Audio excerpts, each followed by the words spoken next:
E eu convido você a abrir a sua Bíblia lá no livro de Atos, capítulo de número 11.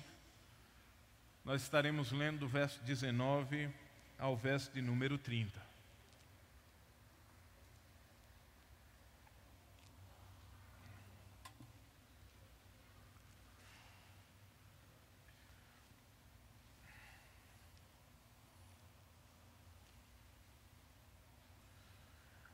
Acredito também que essa seja a última mensagem que eu estarei pregando nessa viagem, né? Assim, nessa vinda ao Brasil, então tenham paciência comigo. Vocês não me ouvirão mais durante 3 anos, pelo menos. Atos, capítulo de número 11,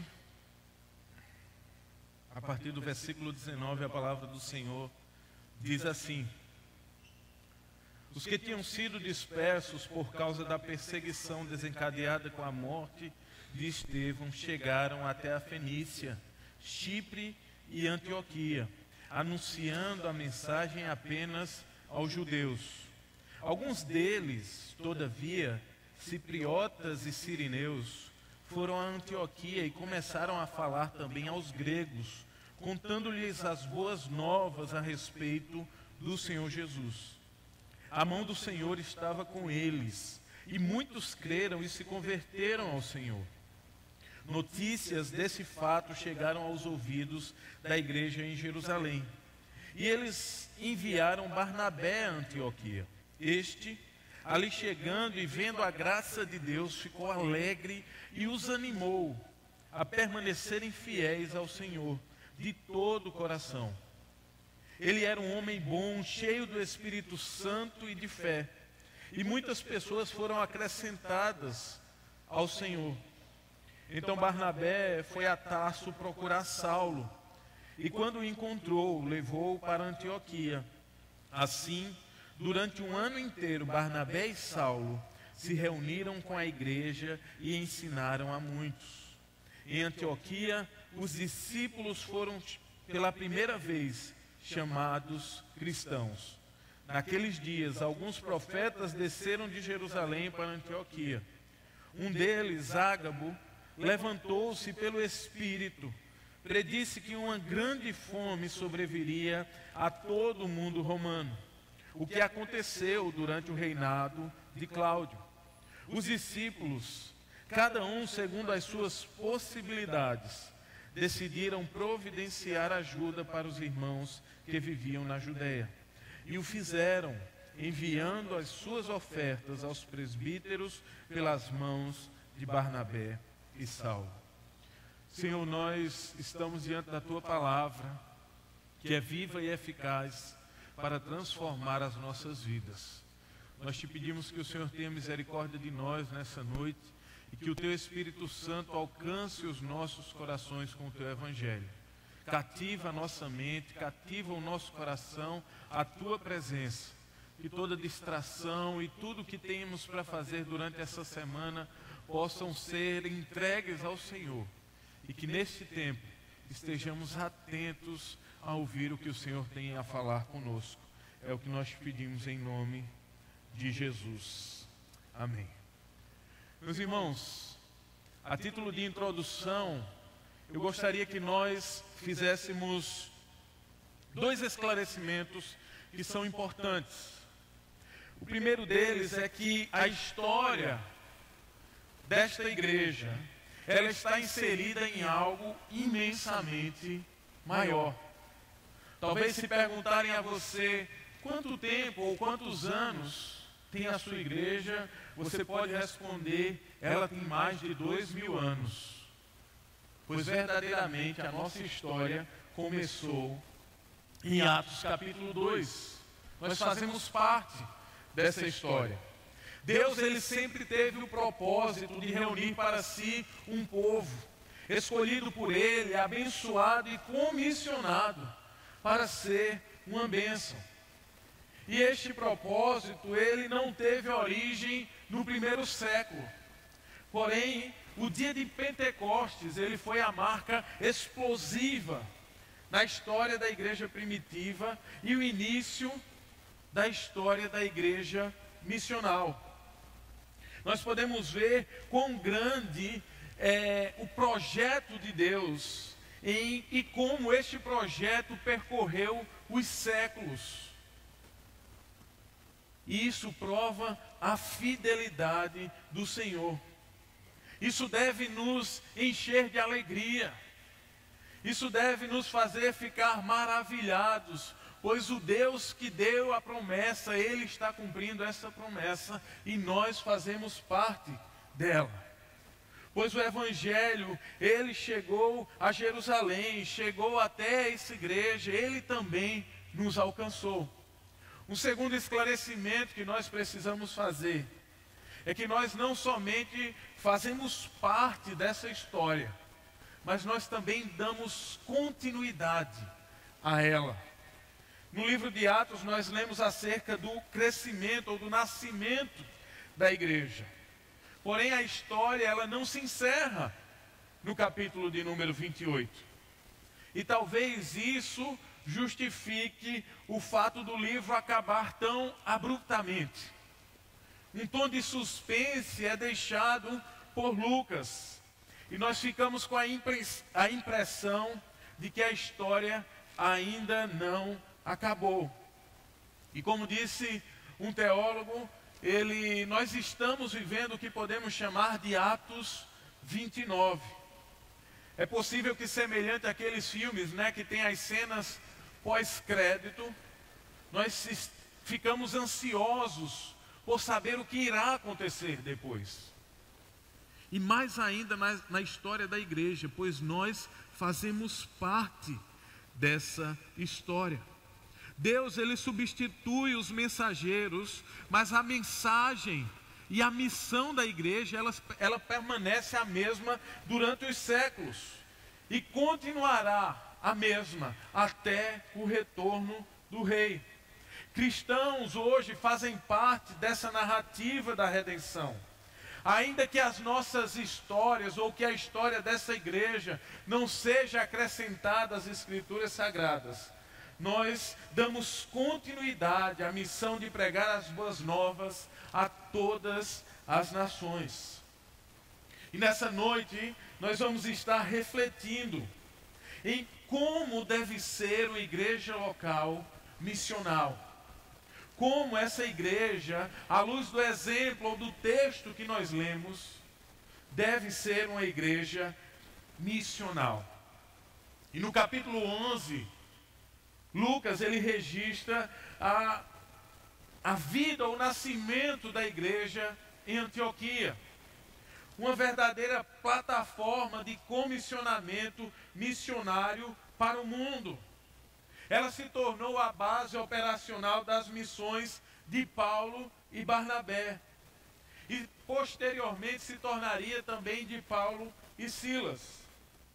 E existem algumas características interessantes dessa cidade. Antioquia, ela era a terceira maior cidade do Império Romano. Ficava atrás apenas de Roma e de Alexandria. A sua população era de cerca de 500 mil pessoas e era conhecida como a Rainha do Oriente. Era uma cidade que estava localizada em uma rota de comércio fervoroso, unindo norte, sul e leste daquela região. E nós podemos também destacar que tratava-se de uma cidade pluralista e idólatra nos seus aspectos religiosos, muito semelhante às nossas cidades de hoje. E John Stott vai dizer que, ao pensar nessa cidade, não se pode pensar em um lugar mais apropriado para ser a plataforma da primeira igreja internacional e o ponto de partida para as missões cristãs mundial. Então, a partir dessa breve elucidação, nós vamos ver como nós, Igreja Presbiteriana do Bairro dos Estados, podemos ser uma igreja local missional. E a primeira verdade que esse texto nos apresenta é que nós podemos ser essa igreja missional quando nós estamos comprometidos com a missão cristã. No texto que nós lemos, Lucas, ele inicia essa sessão nos fazendo olhar para o capítulo de número 8, versículos de 2 a 4, onde está registrado que alguns homens piedosos sepultaram Estevão e fizeram por ele grande lamentação. Saulo, por sua vez, devastava a igreja, indo de casa em casa, arrastava homens e mulheres e os lançava na prisão. Os que haviam sido dispersos pregavam a palavra por onde quer que fosse. Nós podemos observar que a morte de Estevão e a perseguição promovida por Saulo não inibiram os discípulos de Jesus, pelo contrário. Por onde aqueles que haviam sido dispersos passavam, eles anunciavam as boas novas de salvação. Alguns deles começaram a pregar o evangelho apenas para aqueles com quem tinham vínculos. Os judeus, vínculos familiares e também vínculos no comércio. Porém outros, de Chipre e de Cirene, eles foram até Antioquia e pregaram as boas novas aos helenistas, falantes da língua grega.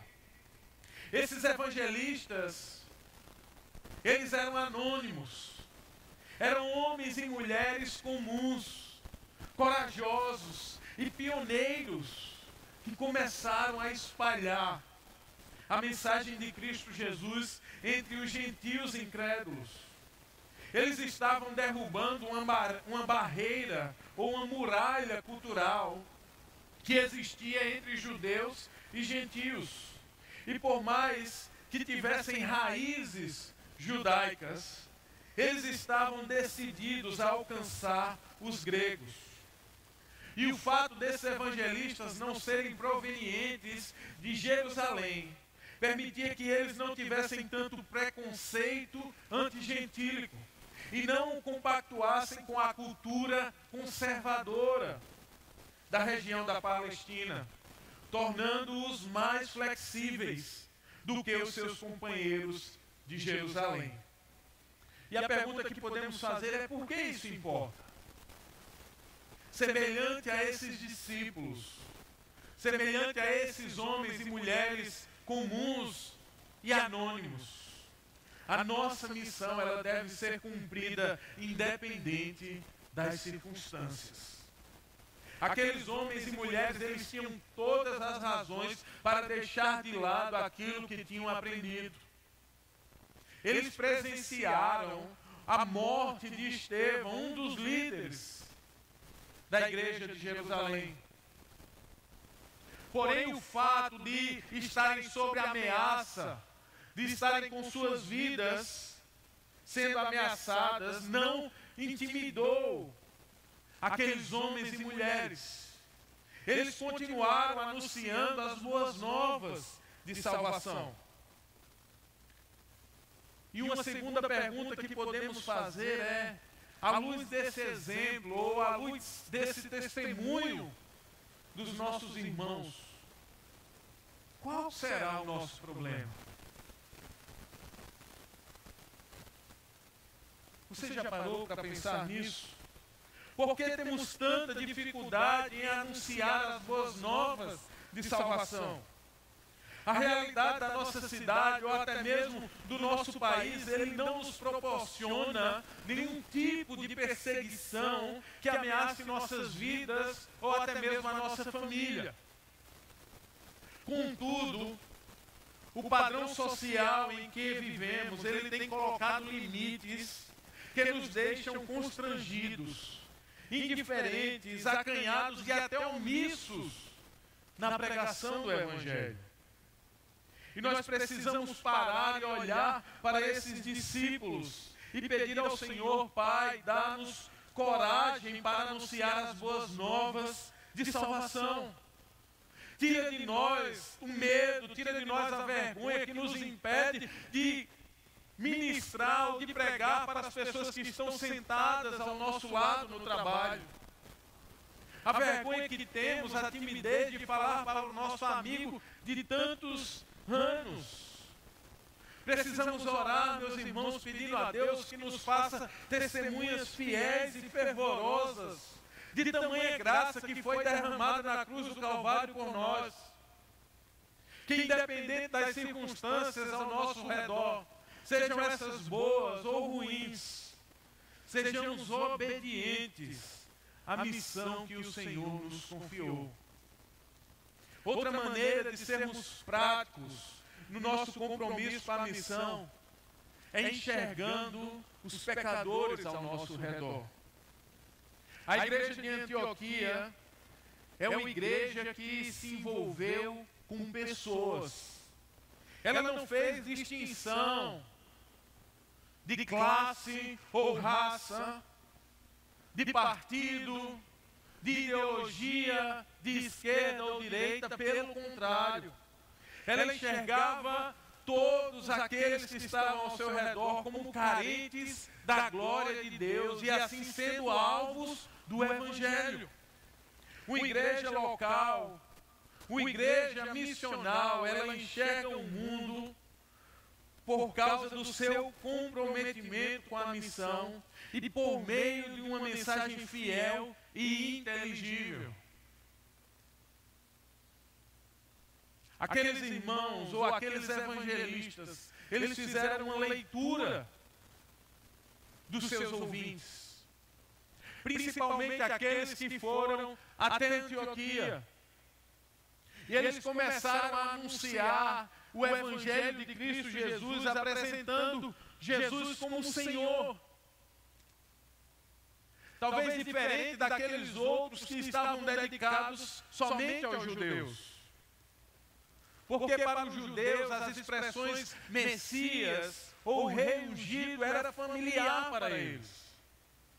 Eles estavam familiarizados com as promessas que Deus havia feito. Então eles estavam aguardando o Messias. Eles estavam aguardando o Rei ungido, porém os gentios não. Essas informações seriam adicionadas a eles posteriormente. E aquela igreja, ela soube entender ou ler o público que estava os ouvindo. E uma leitura inteligente ajudará a igreja a superar as barreiras, facilitando o nosso acesso aos perdidos. Talvez não em todo o contexto aquele velho e bom folheto evangelístico surta o mesmo efeito. Nem sempre ele vai funcionar com todas as pessoas. E é preciso nós termos como igreja discernimento e sabedoria para entender a situação em que estamos vivendo, o contexto em que estamos inseridos e pregar o Evangelho de maneira eficaz, de maneira inteligível, para que os nossos ouvintes compreendam a mensagem da salvação. E nós podemos ter a certeza, meus irmãos, que fazendo isso, nós desfrutaremos daquilo que é registrado no verso de número 21. A mão do Senhor estava com eles, e muitos creram e se converteram ao Senhor. Aqui está o segredo do sucesso de uma igreja local. A mão de Deus estava e está com testemunhas fiéis e intencionais das boas novas da salvação. Uma segunda verdade que podemos extrair desse texto, que nos deve conduzir a ser uma igreja local missional, é que essa igreja ela é encorajadora e discipuladora. Lucas nos informa no verso 22 ao 26 o que estava acontecendo na igreja em Antioquia. Ele fala que as notícias ou o resultado da pregação do Evangelho chegou até os ouvidos da liderança de Jerusalém. E talvez alguns com motivações não tanto espirituais, mas acredito que a maioria deles, motivados em proporcionar suporte para aqueles irmãos, enviaram a Barnabé. Enviaram Barnabé para aquele lugar para ver o que estava verdadeiramente acontecendo. E por se tratar de uma igreja tão diversificada, possivelmente não foi uma igreja fácil de liderar. Crentes novos na fé, eles precisavam de um bom e sábio cuidado pastoral. E Barnabé se encaixava perfeitamente nessas características. E o verso 23, ele nos diz que Barnabé, cheio de discernimento, ele vê a graça de Deus na vida daquela igreja. E qual é a reação de Barnabé? Ele se alegra com aquilo. Ele percebe que quem estava agindo no meio daqueles irmãos era o Espírito de Deus. Ele não se irrita. Ele não fica com inveja. Ele não fica tentando abafar o crescimento daqueles irmãos. Pelo contrário, ao invés de jogar um balde de água fria, Barnabé ele joga mais lenha na fogueira, pois ele enxerga o agir de Deus, a graça de Deus na vida daqueles irmãos. E é interessante que uma das características que adjetivou Barnabé é que ele era reconhecido ou conhecido como filho do encorajamento. Barnabé incentiva aqueles irmãos a permanecerem firmes, a permanecerem fiéis, a permanecerem comprometidos com o Evangelho de todo o coração. E o que é que ele faz? O verso 25 nos diz que Barnabé, percebendo a situação, percebendo as necessidades daquela igreja, ele vai para onde? Ele vai buscar Saulo. Ele sabia que Saulo fora chamado para ser um apóstolo aos gentios. Ele sabia que o plano de fundo que Paulo havia vivido lhe permitia se comunicar com diversos grupos. E Barnabé ele vai em busca do seu melhor jogador. Ele vai em busca daquele que seria definitivo no discipulado daquela nova igreja. Eles ficaram um ano inteiro com aqueles irmãos, ensinando, exortando, aconselhando, ouvindo, corrigindo. E essas instruções, esses ensinamentos, eles foram essenciais para capacitar e equipar aqueles crentes para a importante tarefa que os aguardava. Eles absorveram e encarnaram o Evangelho de tal forma, meus irmãos, que como diz no verso de número 26, foi ali, naquele momento, onde os discípulos, pela primeira vez, foram chamados de cristãos. Essa foi a palavra usada não por Barnabé e Saulo, mas sim por aqueles que estavam ao seu redor, descrentes, para se referir àqueles que criam em Jesus. Esses santos em Antioquia, vindo de todos os lugares, eles se pareciam tanto com Cristo, que os seus colegas gentios os chamavam de pequenos cristos. O cristianismo ele não se tratava de um braço do judaísmo e nem tinha nada parecido com a religião dos gentios. Antioquia mostrou ao mundo algo maravilhosamente diferente. Os cristãos eles eram todos galhos de uma mesma árvore, caracterizados pelo compromisso com Cristo Jesus, expresso em suas vidas e na sua pregação. E é bem possível, meus irmãos, olhando de maneira prática para esse texto, que Deus já tenha colocado algum Barnabé na sua vida. Aquele amigo encorajador, aquele amigo que anima e que fortalece em dias difíceis. Mas talvez nos falte sermos Barnabés na vida de alguém. Sermos essa pessoa que vai em busca, que encoraja, que gasta tempo, que dá atenção na vida de outras pessoas. E muitas vezes, como nós ouvimos durante essa série de mensagens, achamos que não há espaço para nós. Achamos que não temos oportunidade, mas na verdade elas estão na nossa frente. Precisamos enxergar as pessoas que estão ao nosso lado e sermos como Barnabé na vida delas. Precisamos ser como um Barnabé no ministério dessa igreja, incentivadores da obra missionária, da expansão do reino a partir da igreja local.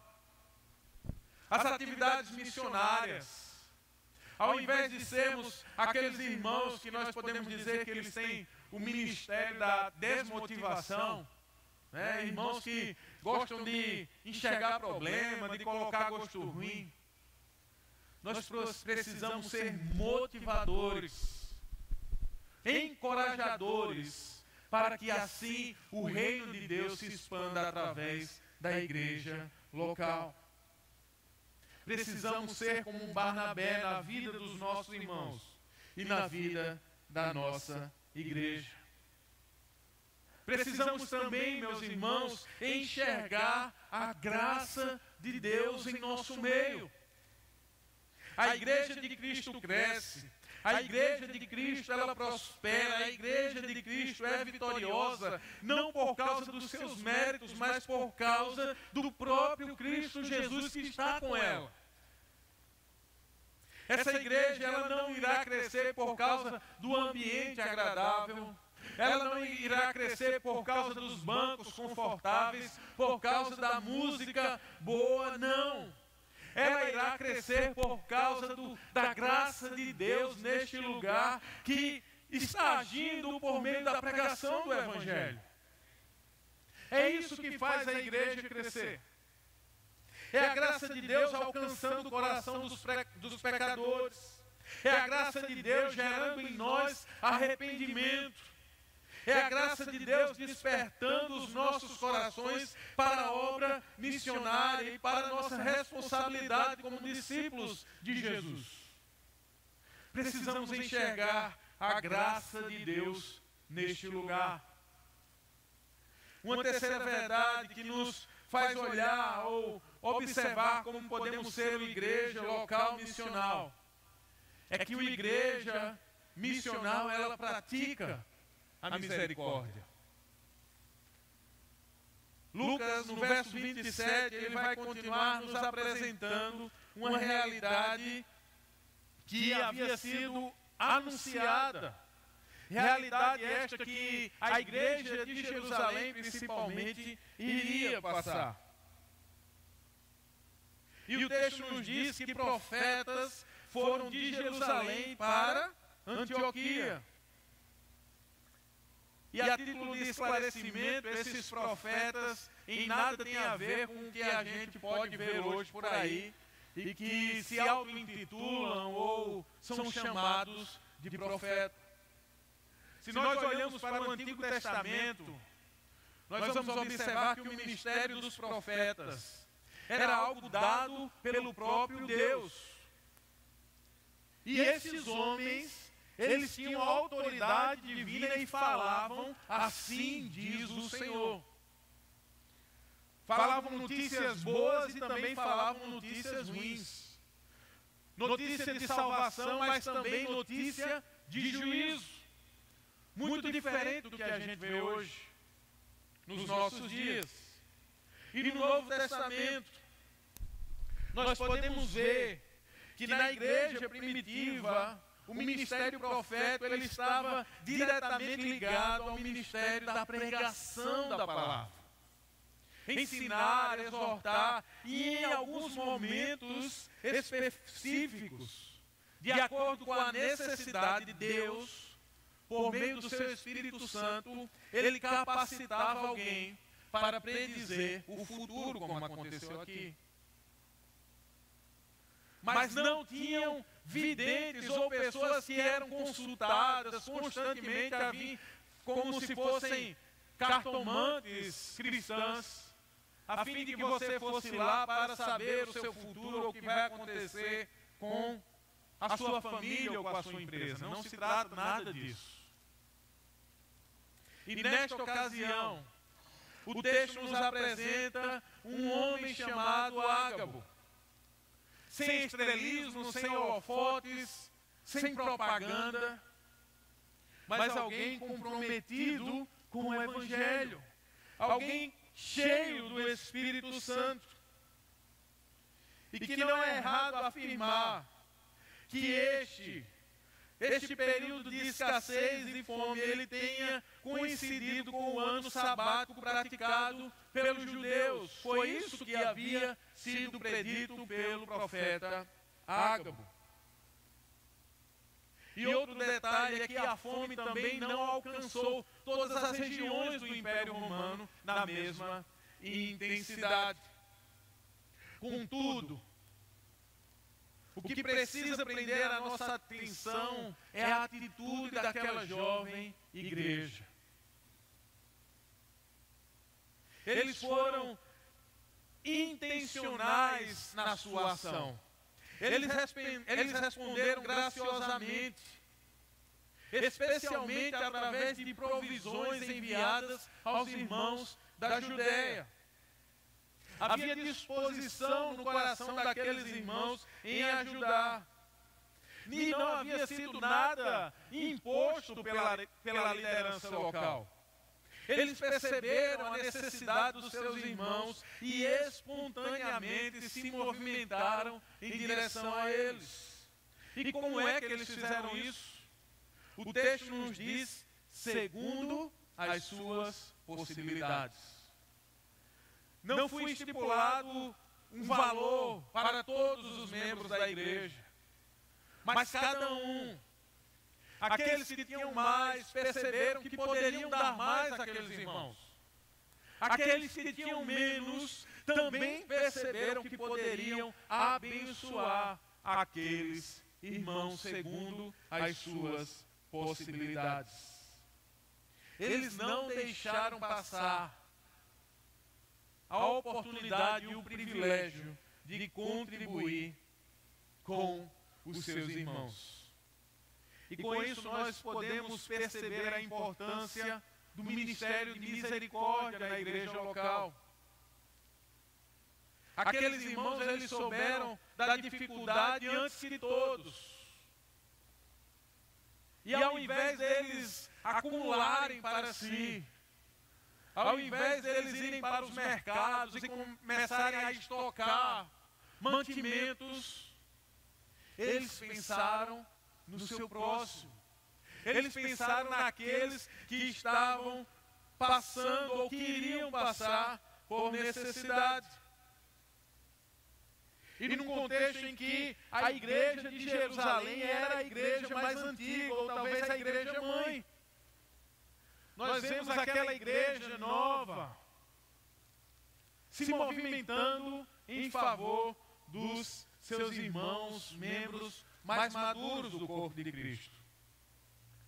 E será que foi assim que nós agimos quando começamos a enfrentar a pandemia de Covid-19? Será que esta foi a nossa atitude? Ou nós começamos a pensar em nós mesmos? Ou nós começamos a olhar só para nós mesmos e nos preservar dentro dos nossos lares, com as nossas despensas cheias de mantimento, enquanto o nosso irmão e o nosso próximo estava à mercê da situação? Através do exemplo da igreja de Antioquia e desses irmãos, nós podemos ver que a igreja local missional, ela se preocupa em cuidar dos outros. Ela cuida dos de dentro, ela também cuida dos de fora, dos de perto e também daqueles que estão longe. E é nossa responsabilidade como cristãos exercer o ministério de misericórdia. Não em busca do favor de Deus, mas porque já fomos alcançados por este favor um dia. E o apóstolo Paulo, escrevendo aos Gálatas, ele instrui: portanto, enquanto temos oportunidade, façamos o bem a todos, especialmente aos da família da fé. Nós já ouvimos isso também durante essa série de mensagens. A nossa bondade, meus irmãos, ela precisa alcançar os de fora, mas principalmente os de dentro. Precisamos enxergar a realidade em que vivemos e nos envolver nas necessidades locais. E eu acredito que nessa série um dos exemplos ou ilustrações que mais nos marcou foi daquela irmã que estava procurando sinais e maravilhas. O pastor Renan citou ela pela primeira vez, o nosso seminarista Natan citou pela segunda vez, e eu sou tentado a citar uma terceira vez, mas vocês já sabem da história. Mas sabendo dessa história, você procurou essa irmã no meio da nossa igreja? Você ficou tão admirado com essa ilustração, ficou tão comovido na maneira como aquele pastor sabiamente contornou aquela situação, mas o que você fez diante do evangelho que você ouviu esses dias? E talvez aqui na nossa igreja, nós não temos alguém que se pareça com essa irmã, abandonada pelo seu marido e com 3 filhos, passando alguma dificuldade. Mas possivelmente nós temos pessoas que estão buscando emprego. E talvez você seja a pessoa que Deus quer usar de maneira extraordinária e miraculosa para abençoar a vida dessa pessoa. Talvez você precise, como nós ouvimos nessa manhã, correr mais riscos em prol da glória de Deus. Então se movimente. Faça uma busca ativa, procure a secretaria da igreja, procure o pastor da igreja e deixe Deus lhe usar poderosamente, abençoando as vidas daqueles irmãos que estão precisando. Meus irmãos, a quarta e última verdade que este texto nos apresenta é que uma igreja missional, ela é enviadora e plantadora. Eu queria convidar você a virar a página da sua Bíblia para o capítulo de número 13.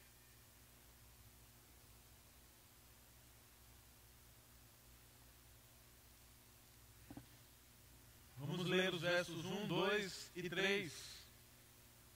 Na igreja de Antioquia havia profetas e mestres: Barnabé, Simeão, chamado Níger, Lúcio de Cirene, Manaém, que fora criado com Herodes, o tetrarca, e Saulo.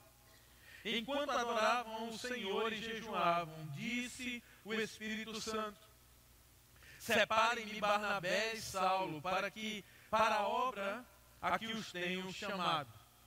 Assim, depois de jejuar e orar, impuseram-lhes as mãos e os enviaram. Lucas ele vai continuar nos apresentando mais características da igreja em Antioquia. E outro comentarista bíblico, falando a respeito desse texto, ele vai dizer o seguinte: a importância da presente narrativa é que descreve o primeiro ato planejado de missão estrangeira, levado a efeito por representantes de uma igreja local ou de uma igreja específica, e não por indivíduos isolados, e iniciado por uma decisão deliberada da igreja inspirada pelo Espírito Santo, mais do que casualmente como resultado da perseguição. O verso 1 ele nos mostra que a igreja de Antioquia ela era muito diversificada. A começar pela sua liderança. Nós temos Barnabé, um judeu cipriota. Nós temos Simão Níger, um negro oriundo da África.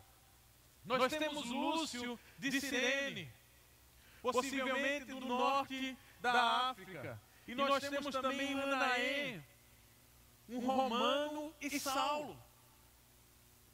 E ao olhar para a liderança dessa igreja, todo cidadão de Antioquia, ele poderia se imaginar fazendo parte daquele povo. Pois eles podiam ver que as boas novas do Evangelho, elas não estavam limitadas a uma tribo ou a um grupo particular, mas ela era para todas as nações. E não nos surpreende que essa igreja tão diversificada se tornou um trampolim das missões mundiais.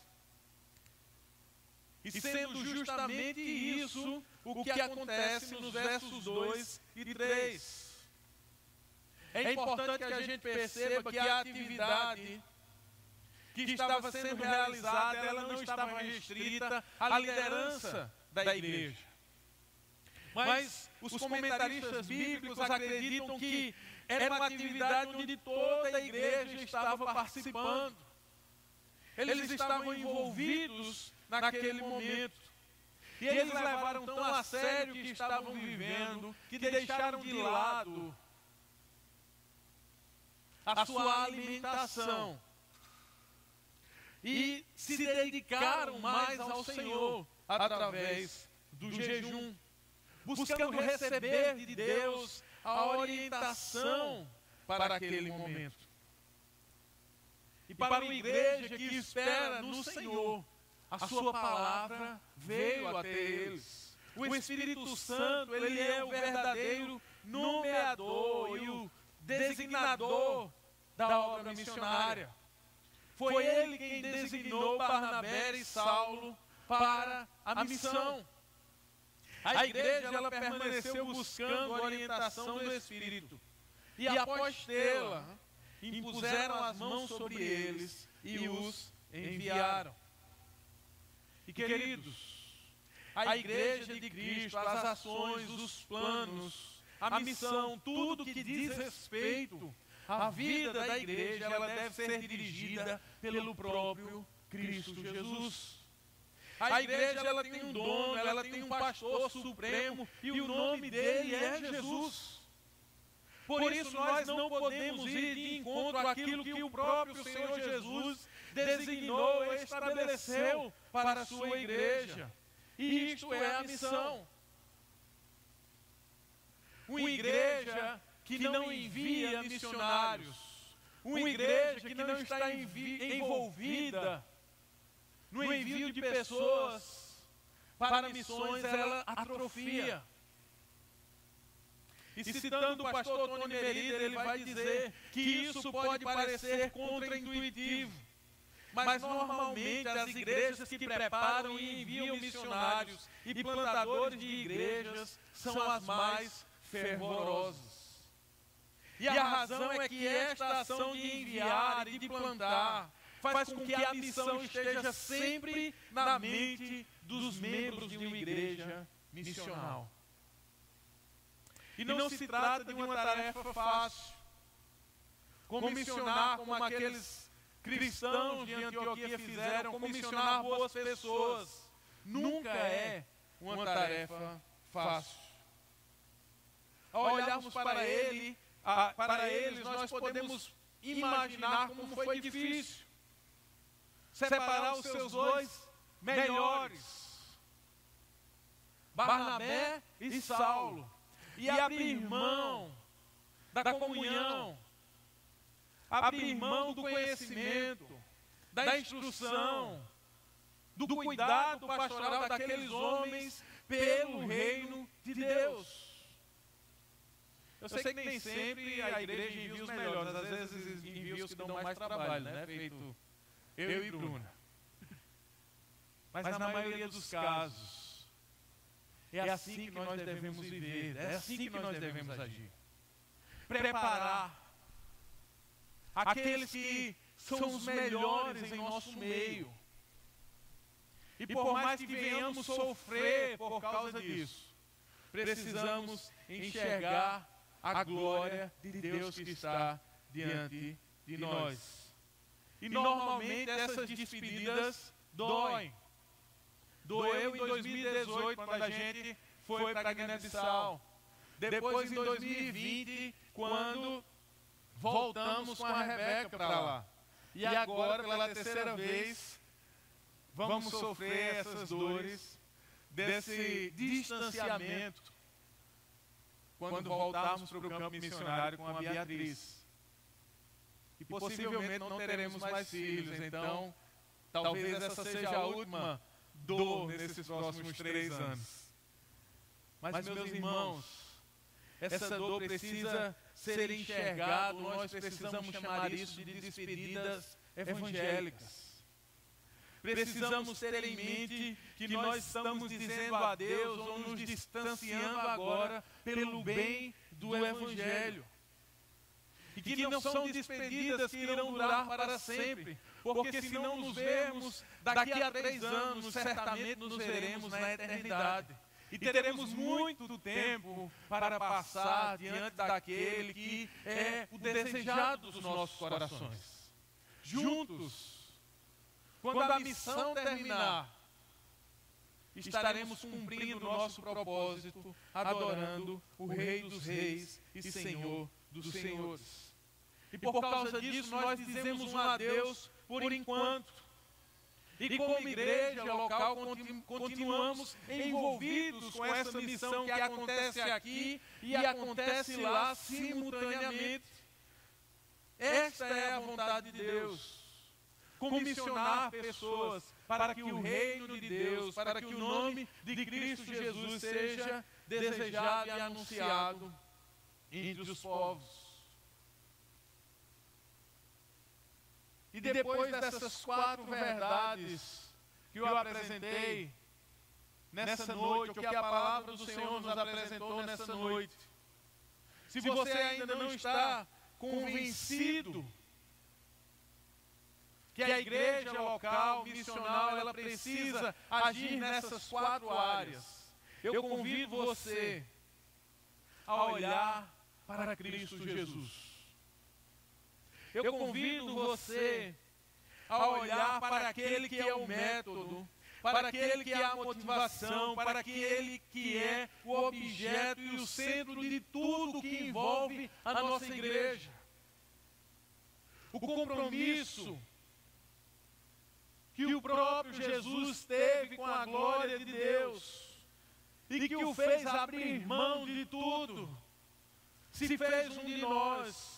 Deixou os céus, a voz da criação, habitou como um de nós. Ele não veio em forma de um espírito ou de um anjo, mas ele veio de carne e osso, como eu e você. Ele veio falando a nossa língua, comendo a nossa comida e sentindo as nossas dores. Não podemos querer menos do que isso. Não podemos ser conhecidos por qualquer outra coisa que não seja a semelhança com Cristo Jesus. Os incrédulos à nossa volta, eles precisam ver a semelhança que temos com o nosso Salvador. Eles precisam ver Jesus em nós. Nós precisamos, como igreja, ter Jesus em nossos lábios, nas nossas atitudes, nos nossos relacionamentos, nos nossos negócios. O bom perfume que precisamos exalar por onde quer que estejamos é o bom perfume de Cristo Jesus. Até que o título que venhamos a receber seja: Ele é um cristão. ao perguntarem sobre você no trabalho ou na faculdade, antes de dizerem qualquer coisa, que eles possam olhar e dizer: aquele é um cristão. Não por causa da sua religiosidade, não por causa da sua frequência nos cultos da igreja, não por causa dos cargos que ocupa na igreja, mas porque ele se parece tanto com Jesus,